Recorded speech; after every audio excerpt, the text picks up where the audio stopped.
Salut les amis, salut les camarades.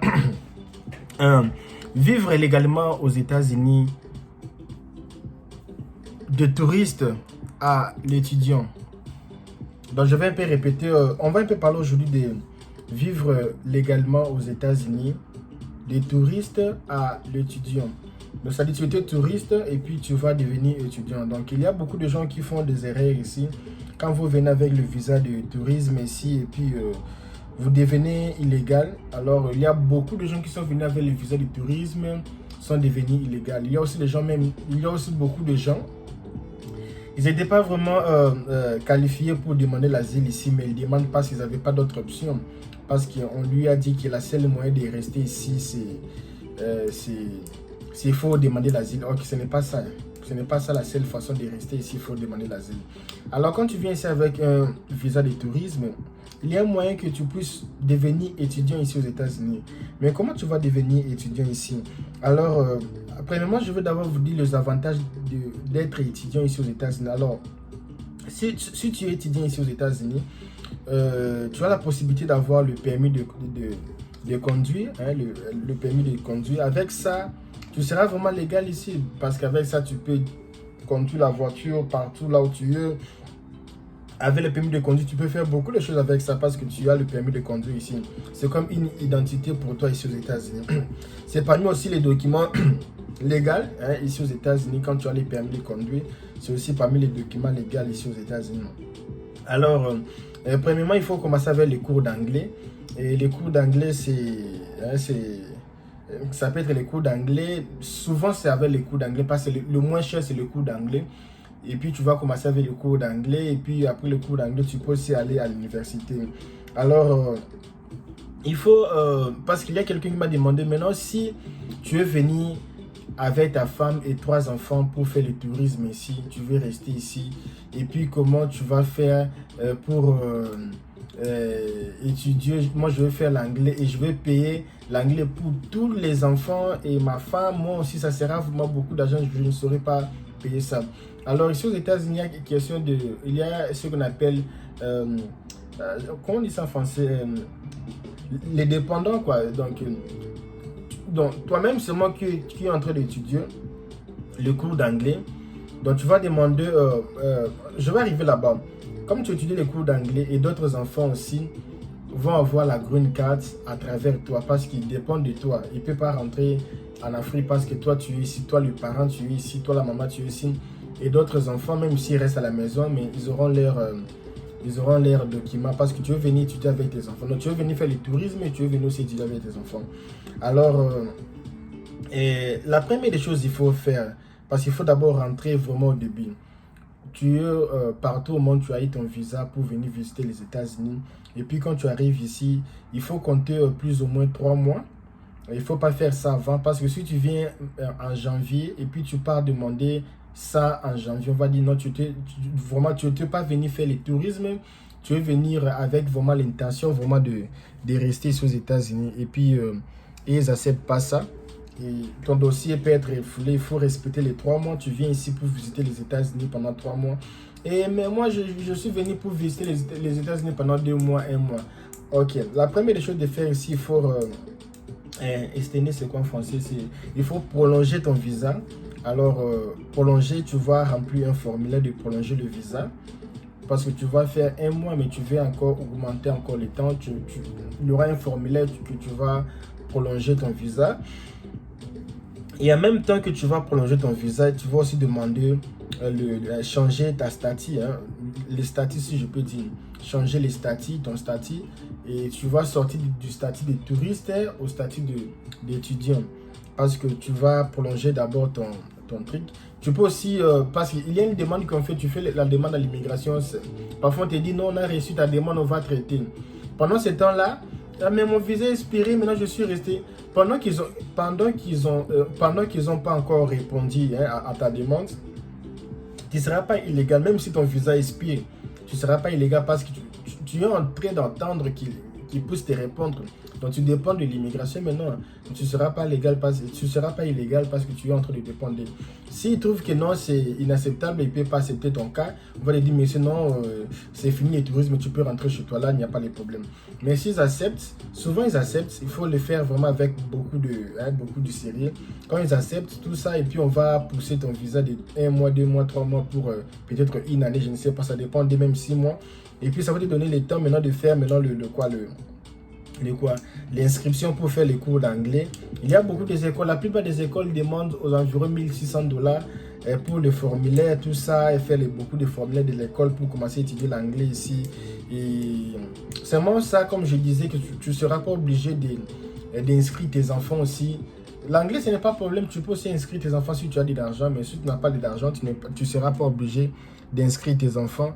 Alors, tu vas faire ça et puis on va accepter l'extension de ton visa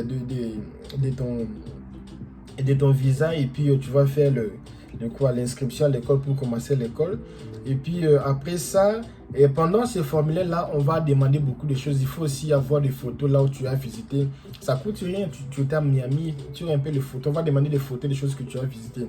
Il faut vraiment le faire 6 mois après que 3 mois après que ton visa expire.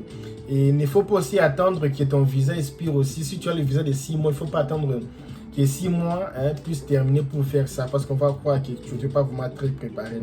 Alors, tu auras besoin de l'extrait bancaire.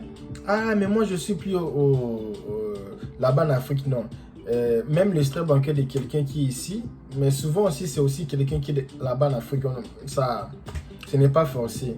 Quelqu'un qui est en Afrique peut aussi faire l'extrait bancaire. Souvent, auparavant c'était 10 000, mais maintenant là, il faut avoir plus de $18 000 dans les comptes bancaires pour que tu puisses montrer que non, je serai dans les conditions, ou quelqu'un sera dans les conditions de supporter mes études. Alors, c'est vraiment très capitaux, très intelligent, très vraiment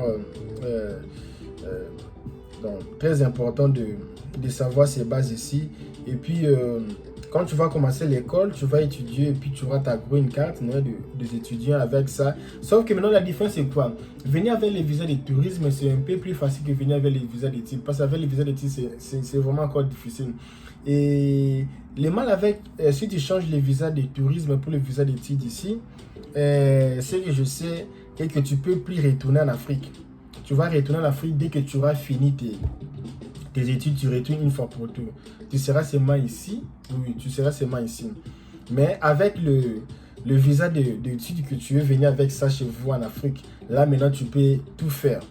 Mes amis, tu peux tout faire. Tu peux tout faire. Donc avec le visa d'études, tu viens avec ça ici. Tu peux rentrer comme tu veux, revenir comme tu veux. Donc tu seras vraiment, vraiment calé. Et puis avec ça, il y a plusieurs moyens d'avoir la green card aussi avec ça.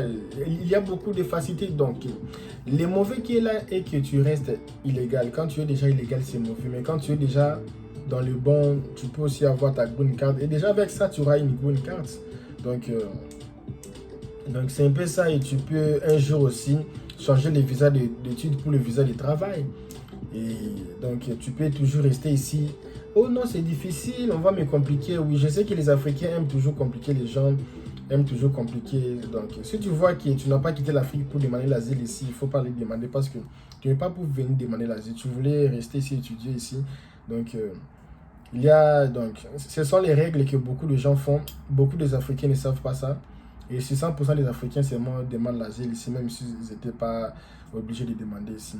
Alors, c'est parmi les techniques que beaucoup de Latinos font pour rester ici. Même les Français aussi, les Européens, pour rester ici, légal ici aux États-Unis. Donc, si cette vidéo t'a servi, mets un peu de like. Les 30 juin ici, les 30 juin de 2022, je vais donner les téléphones. Tu vois les téléphones pour mes abonnés. Il y a beaucoup de téléphones.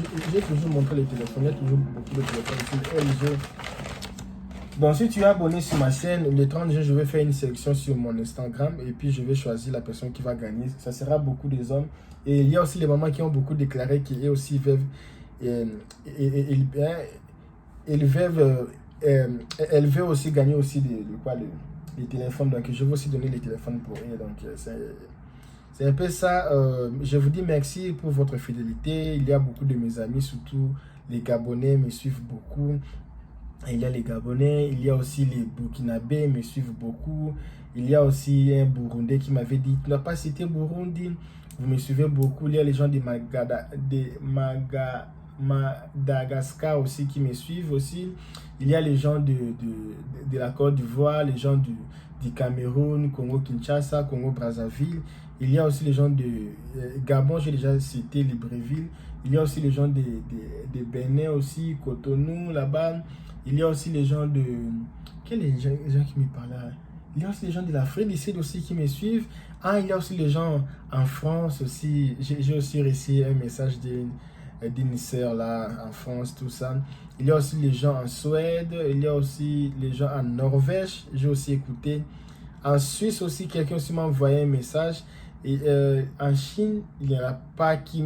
Je ne sais pas pourquoi les gens de la Chine ne m'envoient pas les messages. Souvent, on me regarde beaucoup en Chine. YouTube me dit que vous en Chine, vous me regardez, mais vous, les Chinois, je ne sais pas si ce sont les Africains qui habitent en Chine. Il y a aussi quelqu'un en Algérie qui m'a aussi écrit. Maroc, non, je n'ai pas réussi quelque chose de Maroc. Tunisie non plus. Donc, je ne sais pas quel pays que j'ai oublié. Si j'ai oublié ton pays, mais ici. Je voulais aussi dire aussi les gens qui habitent aux États-Unis. Je n'ai jamais reçu un commentaire de quelqu'un qui habite aux États-Unis qui me dit salut, je suis ici aux États-Unis, tout ça. Jamais, jamais, jamais. Pourtant, il y a beaucoup de gens.